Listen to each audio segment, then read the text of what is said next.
అయ్యారా ఇష్టం అయిన వాళ్ళు అది కావాలంటారంటగా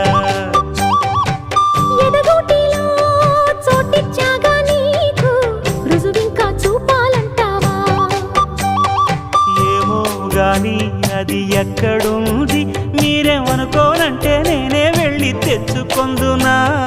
ఓహో వాటం మహా జోరుగుంది పోనీ పాపం అంటే నీవో మాటం రెచ్చిపోయినా అంటే కాదన్నట్ట అవునన్నట్ట తెలుసకుండా అట్ట నవ్వుతుంటే ఎట్టగమ్మా